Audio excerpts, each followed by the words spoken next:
On the news tonight, federal government approves indigenous satellite production in the country.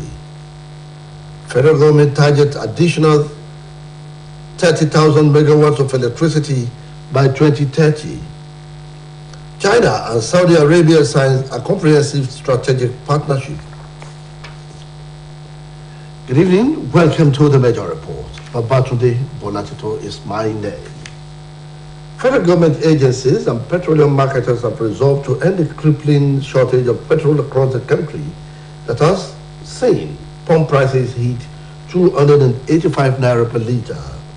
Speaking after a meeting at the Nigerian National Petroleum Company Limited, Nigerian Midstream and Downstream Petroleum Regulatory Authority in Abuja, the operator said the depot will work for 24 hours daily until the queues are cleared.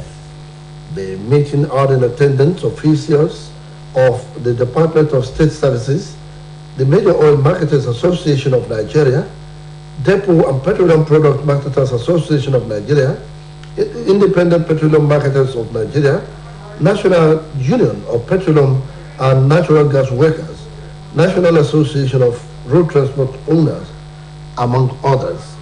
The Executive Secretary, Moment Clement Isong, told newsmen that operations will ensure that they implemented the decision reached at the meeting. According to him, as the decisions are being implemented, the queues will subside, saying the stakeholders are committed to work with NNPC to continuously improve operational efficiency in order to achieve operational excellence. Motorists and commuters have continued to groan under the hardship caused by increase in the pump price of the petroleum motor spirit, premium motor spirit, otherwise known as petrol. Those who spoke in separate interviews with Osbc lamented that the crisis in the petroleum sector has led to further increase in the prices of goods and services, thereby escalating the sufferings of the masses. Oluwatobiloba Odunuga now completes the story.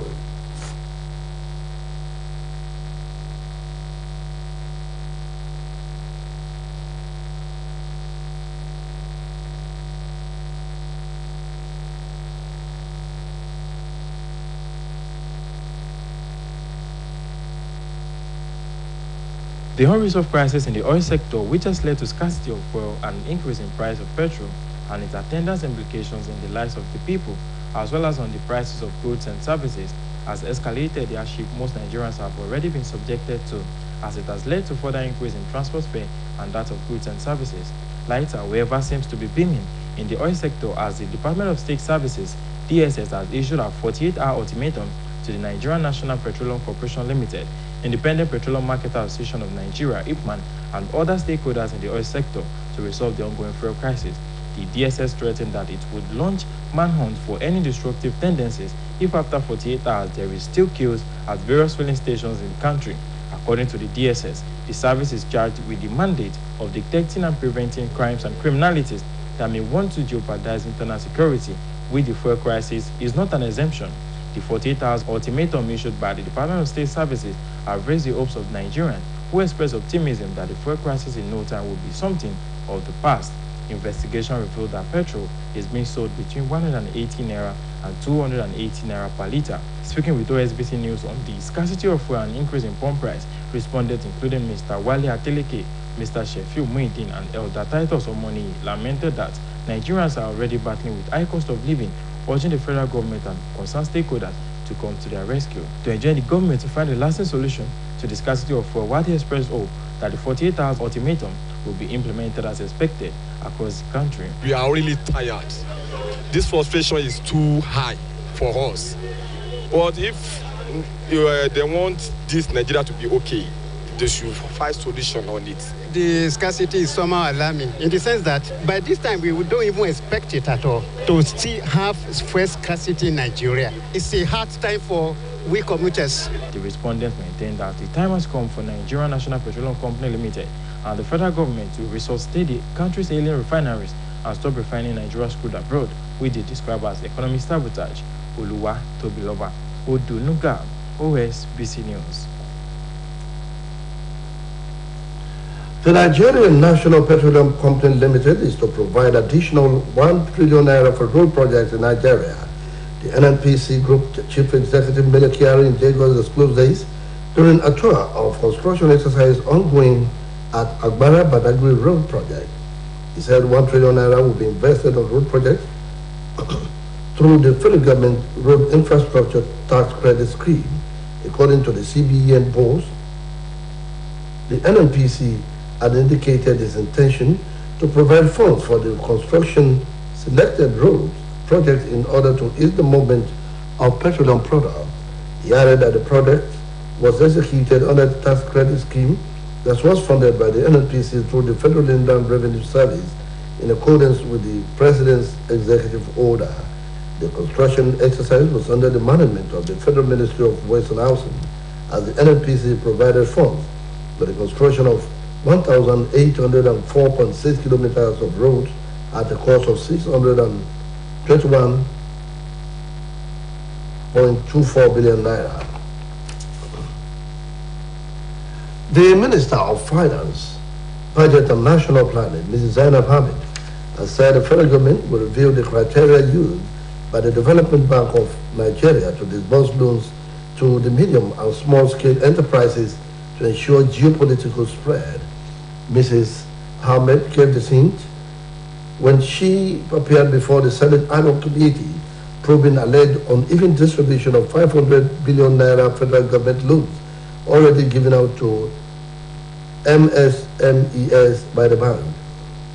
Senate President Ahmed Lawan, while commenting on the motion by Senator Mohammed Ali Ndume, has set up the ad hoc committee headed by Senator Sani Musa to investigate the matter.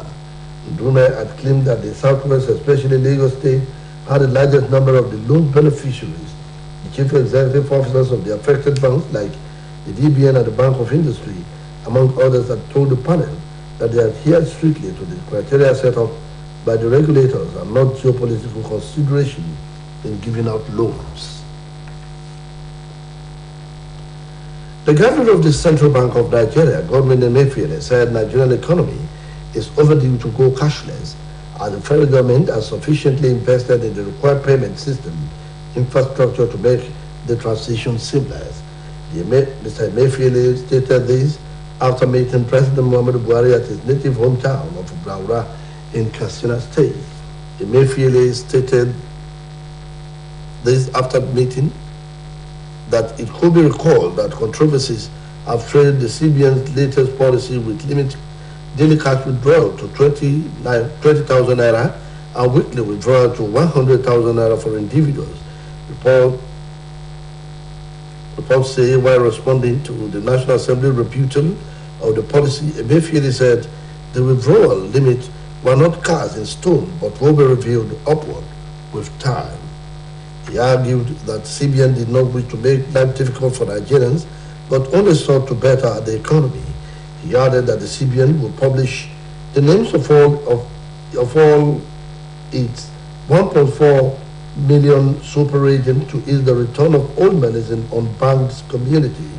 On the amount of the old note that had been returned to vault, he said the Apex Bank have taken more than half a trillion.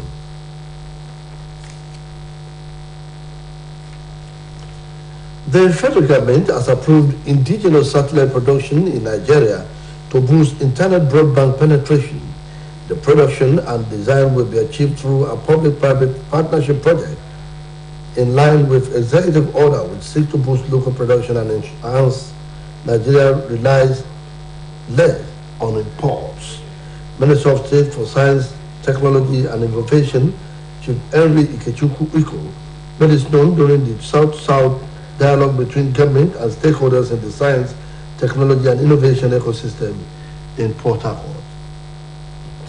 The minister said the geopolitical dialogue will enhance the productive capacity of each zone and promote the nation's global competitiveness and productivity. ECO said technology and innovation centers are the task of showcasing the role of STI in socio-economic development, noting that this will ensure Nigeria moves from a resource-based economy to a knowledge and innovation-driven economy.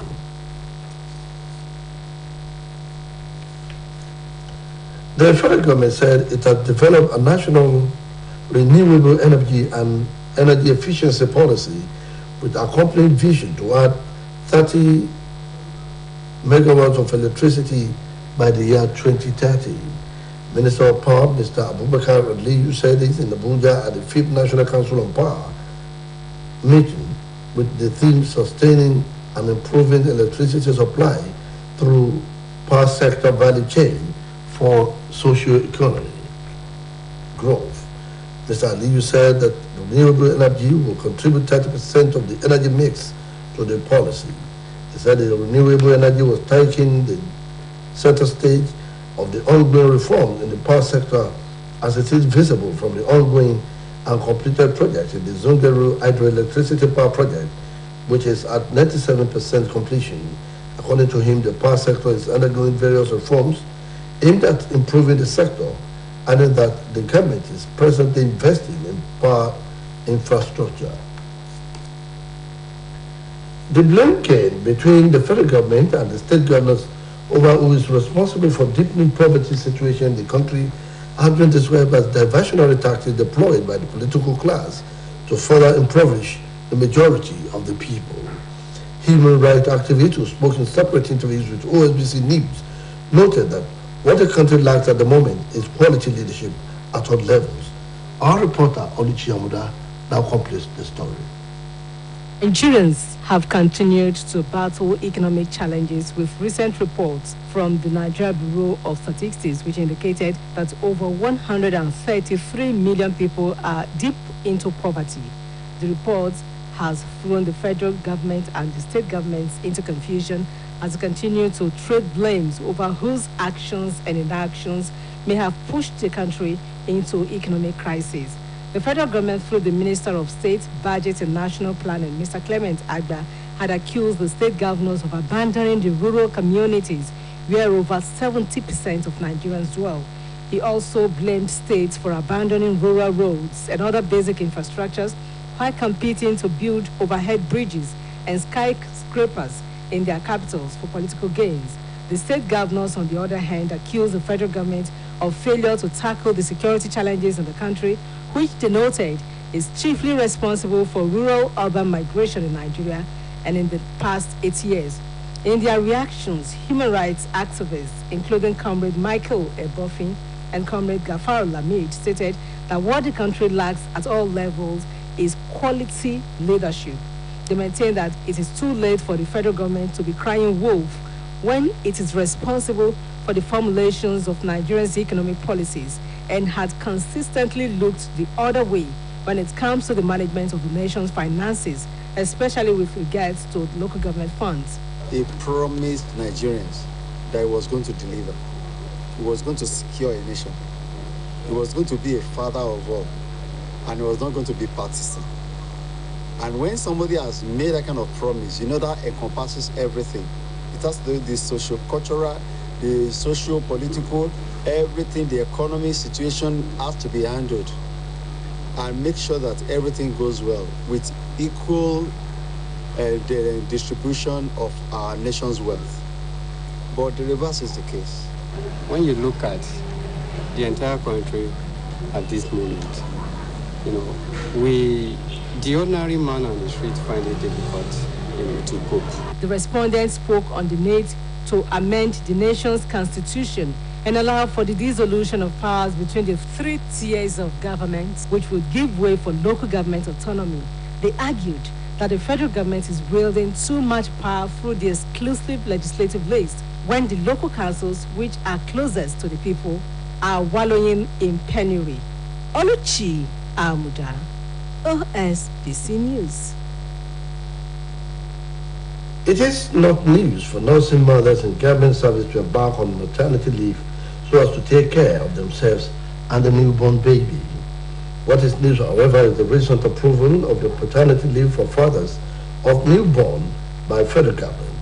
Today's report takes a look at the effect in maintenance of the home and the family structure.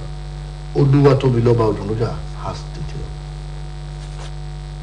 Having a child is a life-changing experience, and one that comes with a new job title, parent, Parenting is a lifetime job and it starts from the moment a baby is born.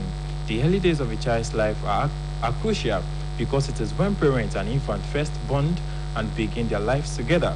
Oftentimes, what is made available for women who put to bed is maternity leave, but in recent times, countries of the world, including Nigeria, set aside some days for newborn baby fathers who are expected to assist their spouse in taking care of their kids.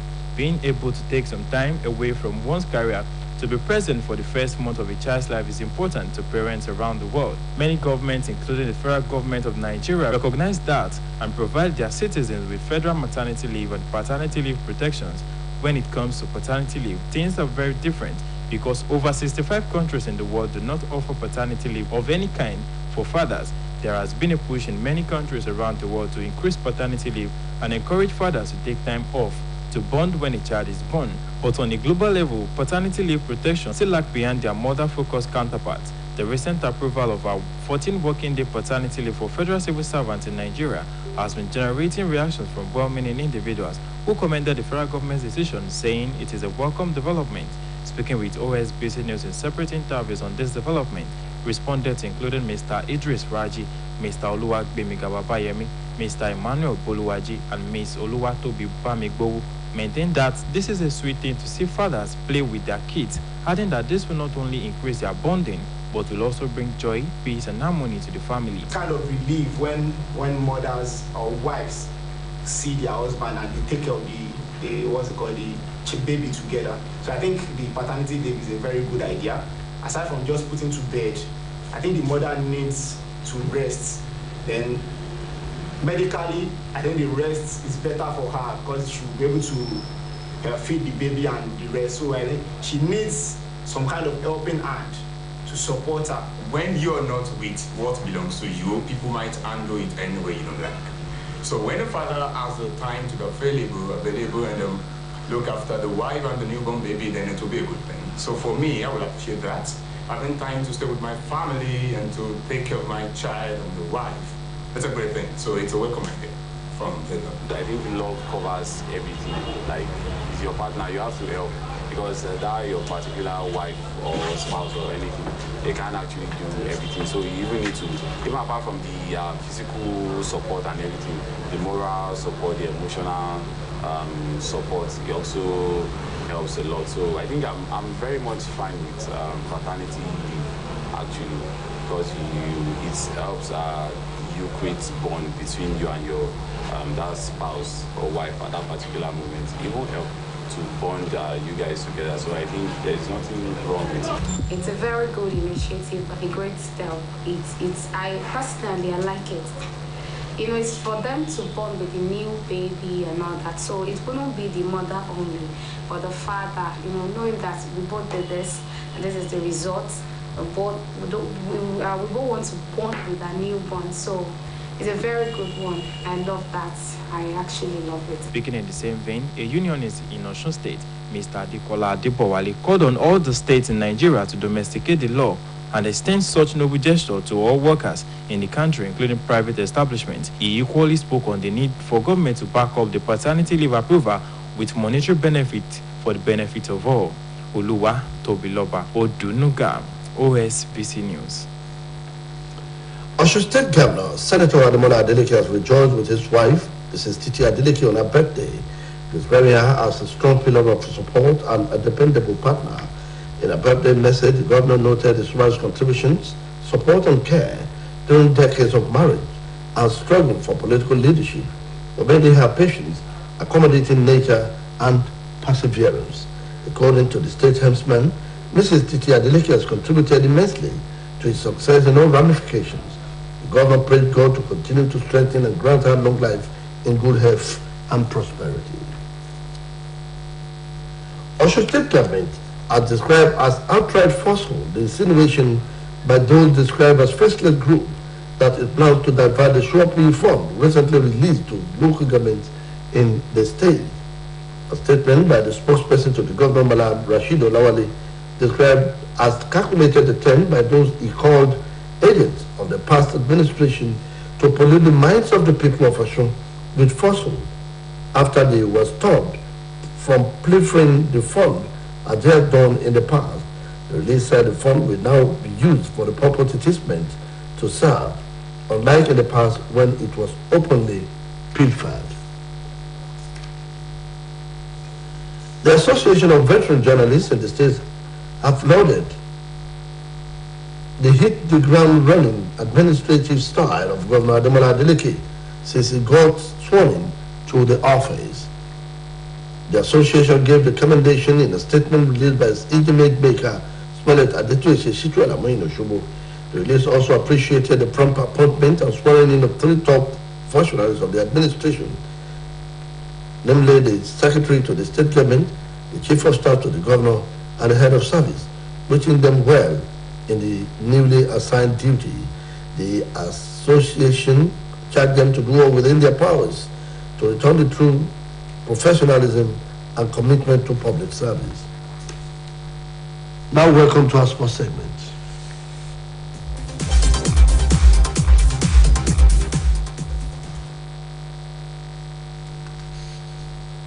Over now to Omotayo Adebodu for details of our sports news.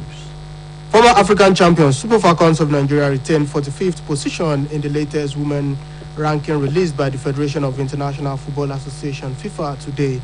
It's the final FIFA ranking for the year. The Super Falcons also remain the top-ranked team in Africa. South Africa, Cameroon, Ghana, and Ivory Coast complete the top 5 teams on the continent. World champions United States of America retains top position on the ranking despite winning only one of their last 4 games. Germany moved to 2nd position with Sweden dropping to 3rd position. England and France complete the top 5 teams in the world. The next FIFA Women's World Ranking will be published on March 24, 2023. In the meantime, Nigerian men's senior cricket team, the Yellow Greens, are through to the final round of the African qualifiers for the 2024 ICC T20 World Cup in Namibia next year. The 2024 ICC T20 World Cup is billed for West Indies and United States. The Yellow Greens secured passage into the final 4 African qualifiers along with Tanzania after securing the top 2 position in the sub-region B qualifiers, which ends in Rwanda today. In another development, England have been handed a major fitness boost ahead of their quarter-finals clash against France following Declan Rice's return to training. Rice missed training on Wednesday due to illness, but now back in the fold with his teammate. The West Ham player is an important figure for the 3 Lions, who are hoping to win the World Cup title for the first time since 1966. Gareth Southgate's side made it to the semi-finals 4 years ago in Russia, but wants to win the ultimate prize this time around. England and France would play tomorrow in the last 4. Omotayo Adebodu, Osbc News. Let's now join Taiwo Alaki for foreign news. Chinese President Xi Jinping and Saudi King Salman signed a series of strategic deals. The two sides in a joint statement exchanged views regarding ways to reinforce and develop comprehensive strategic partnership relations between the kingdom and China.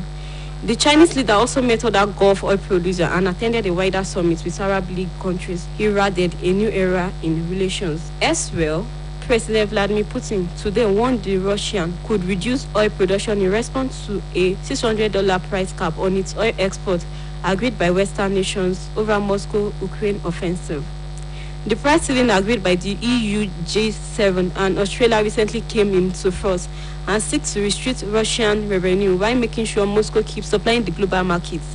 He said the price cap was not a decision and that it is harmful to global energy markets. He added that Moscow will announce retaliatory steps in the next few days. Meanwhile, prosecutors have carried out a down raid on the presidency and some ministerial offices in search of evidence against Castillo, who is being investigated for rebellion and conspiracy. Looking visibly nervous and untied, the toppled leftists appeared before the Supreme Court as prosecutors sought a week detention. A judge granted the request, despite the arguments of Castillo lawyer Victor Perez that the crime of rebellion was not committed because it did not materialize. Report says Castillo's efforts to dissolve Congress and rule by decree were quickly stamped out by lawmakers who voted him out of office. Taiwo Alaki, Osbc News. That ends the major report on Osbc TV. It was edited by Adebari Ejimakinde. Babatunde Bolatito is my name. Thank you for watching. Good night.